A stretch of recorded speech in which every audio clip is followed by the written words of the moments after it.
भारती विद्यापीठाच्या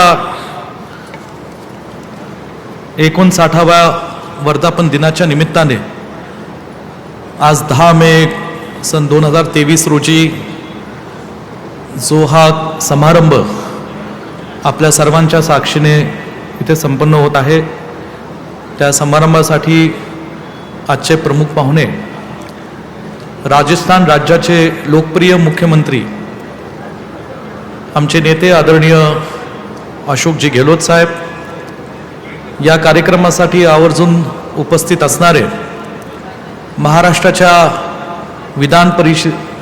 विधानसभेचे सन्मान्य अध्यक्ष आमचे ज्येष्ठ सहकारी व बंधू सन्मान्य राहुलजी नार्वेकर, इथे उपस्थित असणारे भारतीय विद्यापीठ विश्वविद्यालयाचे कुलपती आदरणीय डॉक्टर शिवाजीराव कदम सर, भारतीय विद्यापीठाच्या कार्यकारी नियामक मंडळाचे संस्थेचे कार्याध्यक्ष आदरणीय आनंदराव पाटील दादा, भारतीय विद्यापीठाचे उपाध्यक्ष आदरणीय डॉक्टर इंद्रजीतजी मोहिते, या समारंभासाठी उपस्थित असणारे भारतीय विद्यापीठ विश्वविद्यालयाचे कुलगुरू डॉक्टर विवेक शाहूजी, भारतीय विद्यापीठ हॉस्पिटलच्या कार्यकारी संचालिका डॉक्टर अस्मिता जगताप, उपस्थित सर्व निमंत्रित पाहुणे, सर्व भारतीय विद्यापीठाचे प्राचार्य, उपप्राचार्य, प्राध्यापक, भारतीय विद्यापीठाच्या सर्व शाळांमधील शिक्षक, शिक्षकेतर सेवक, उपस्थित भारतीय विद्यापीठाचे आजी माजी विद्यार्थी आणि उपस्थित बंधू भगिनींनो,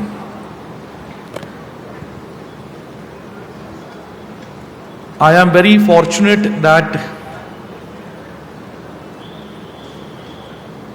on our invitation, a very popular leader from the state of Rajasthan, a mass leader amongst the people of Rajasthan, the Honorable Chief Minister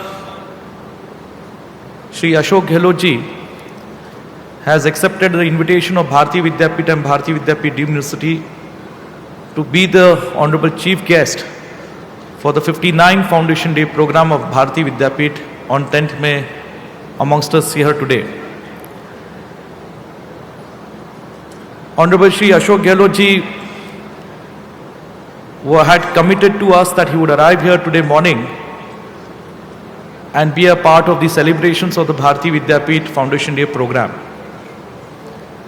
It was just a matter of few days back that the Honorable Prime Minister of India gave them a date to attend some government related programs, but only for the sheer love and affection for our late founder Honorable Dr. Patangrao ji Kadam Sahib, and for the kind of relationship, friendship that he shared with Honorable Dr. Patangrao ji Kadam Sahib, that Honorable Chief Minister Ashok Gehlot Sahab concluded the program over the Honorable Prime Minister in Udaipur and then specially arrived us to be amongst here today. I welcome you, Honorable Ashok Gehlot Sahab, especially, and I thank you on behalf of all our teachers, professors, teaching, non-teaching faculty, that you have taken out your valuable time and given us your presence here today.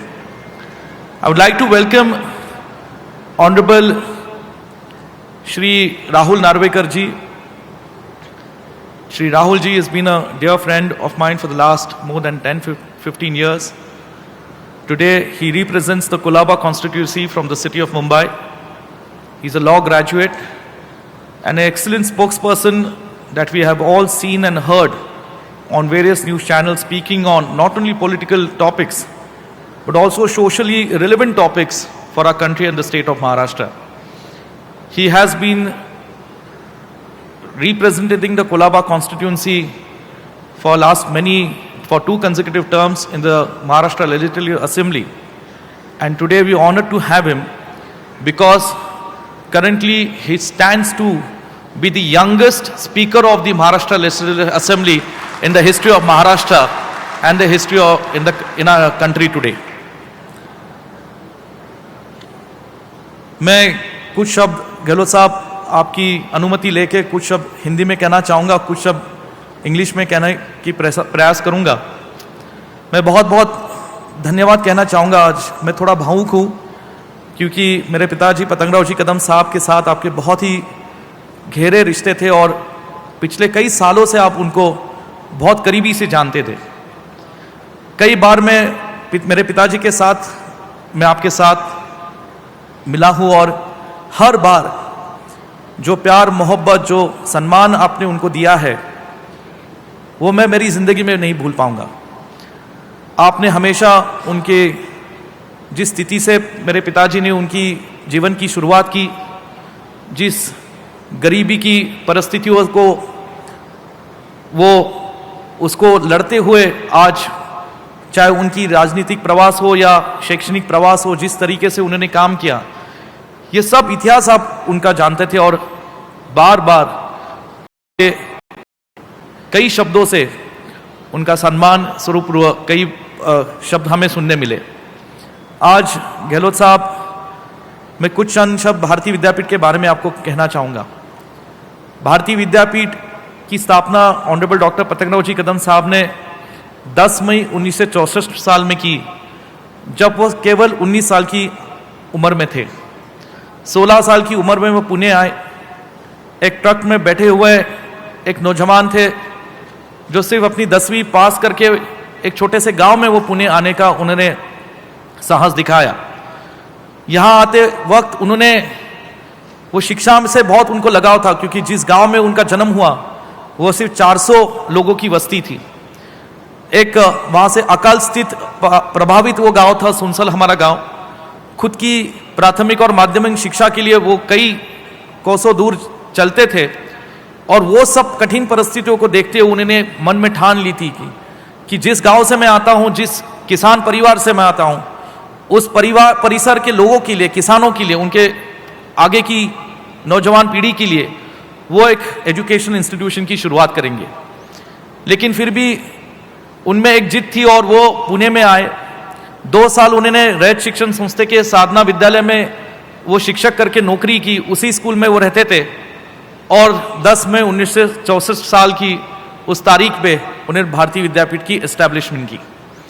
कई लोगों को लगता है कि doctor Patangrao जी कदम साहब ने जब ये शुरुआत की तो शायद उनको सोशल फाइनेंशियल कई बैकग्राउंड होगा, बस 10 बाय 10 की खुली में जो भारतीय विद्यापीठ की स्थापना पतंगराव जी कदम साहब ने की, उसको देखते हुए उन्होंने एक इंग्लिश, मैथ्स और साइंस, हमारे स्टेज पे आनंदराव पाटिल जी बैठे हैं और वो आज 94 के एज के, वो उनके साथ उस वक्त पे काम करते थे, उनके साथ भाई करके एक साथी करके उनके साथ काम करते थे और दोनों ने मिलके एग्जामिनेशन से शुरू की और 1968 में डॉक्टर पतंगराव जी कदम साहब ने पुणे में पहली स्कूल की, जिस स्कूल में स्लम्स के 13, 14, 15 बच्चे पढ़ते थे, आज उस स्कूल में 3000 बच्चे पढ़ते।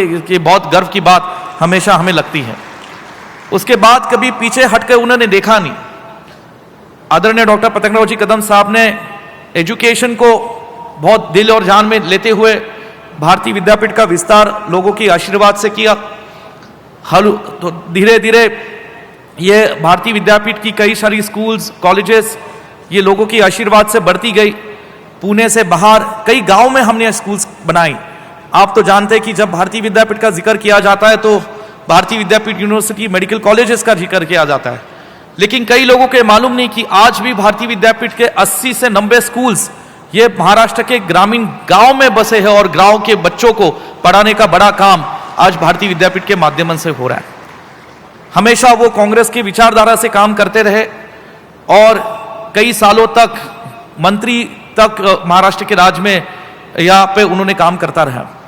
मैं भाग्य से हूँगा 1996 में भारतीय विद्यापीठ को यूनिवर्सिटी का स्टेटस मिला और यूनिवर्सिटी के माध्यम से जो उनका एक सपना था, जो उन्होंने 1964 में जब कॉन्स्टिट्यूशन लिखी थी, तब 1964 में कॉन्स्टिट्यूशन में उन्होंने जिक्र किया था कि एक दिन भारतीय विद्यापीठ ये यूनिवर्सिटी बनेगी और ये सपना उन्होंने 1996 में साकार किया। तब यूनिवर्सिटी ग्रांट्स कमीशन के रिकमेंडेशन ने और सेंट्रल गवर्नमेंट वे भारतीय विद्यापीठ को डीम्ड यूनिवर्सिटी स्टेटस दिया। आज 1996 से यूनिवर्सिटी ने भी बहुत बड़ी अचीवमेंट्स की हैं। कई सारे कन्वेंशन एजुकेशन की फैकल्टीज, वो इंजीनियरिंग हो, मेडिकल हो, homoeopathy, Ayurvedic, architecture, hotel management, institute of environment हो, और उसके बाद कई सारे unconventional sources, school of performing art, school of photography, school of fine art, ऐसी school of audiology, school of optometry, ऐसी कई सारी विद्या शाखा आज भारतीय विद्यापीठ पूरी देश में चला रही है। मुझे गर्व से कहना चाहूंगा कि भारतीय विद्यापीठ महाराष्ट्र की एकमेव ऐसी संस्था है जिसकी दिल्ली भारत की राजधानी में भी आज इधर कैंपस और बहुत अच्छी तरह से हम चला रहे। ऐसे कई सारे फैकल्टी और स्टूडेंट्स का भी आज आपके हाथों से यहाँ पे सम्मान होने वाला है। मैं ज्यादा वक्त नहीं लेना चाहूंगा। आप गहलोत साहब, आपके तो सब लोग पूरी देश में आपका एक आकर्षण है। आप 1977 में पहली बार चुनाव लड़े, उसी टाइम पे पतंगराव जी कदम साहब भी चुनाव लड़े।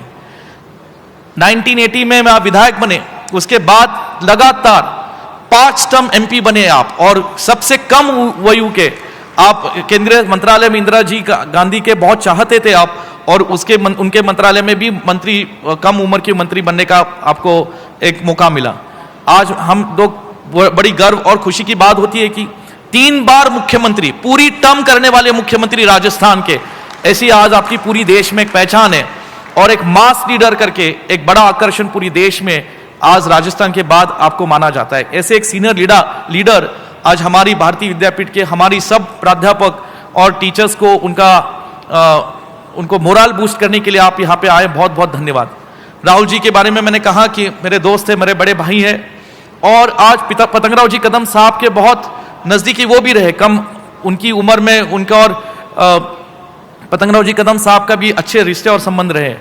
आज केवल एक यंग डायनामिक लीडर के रूप से पूरी महाराष्ट्र उनको आज एक अलग एंगल से यहाँ पे देखता है। मैं इतना ही कहूँगा कि राहुल जी, आप मेरी इनविटेशन पे आए, मुझे तो खुशी की बात इतने ही, चाहे बीजेपी हो या कांग्रेस हो, हर किसी को राहुल अच्छा लगता है।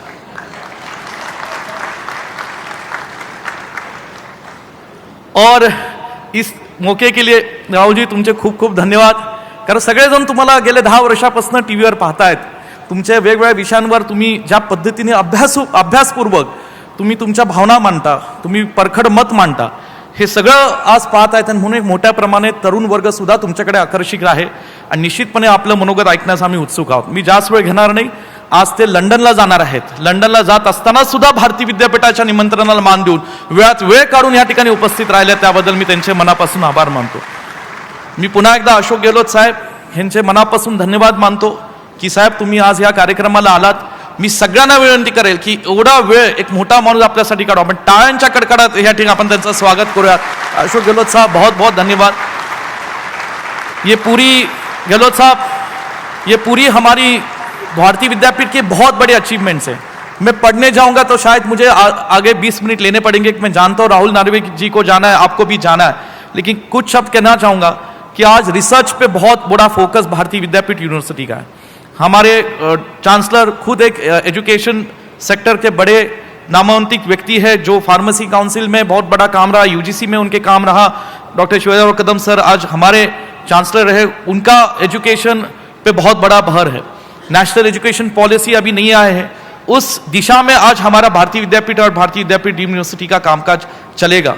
ऑनरेबल डॉक्टर पतंगराव जी कदम साहब ने हमें हमेशा सिखाया है कि हमें सिर्फ ग्रेजुएट्स यहाँ से करने नहीं है, तो अच्छे लोग करने हैं, अच्छे इंसान करने हैं, जो महाराष्ट्र और देश की भूमि की सेवा करे और यहाँ से इस महाराष्ट्र के और देश की प्रगति में उनका योगदान दे।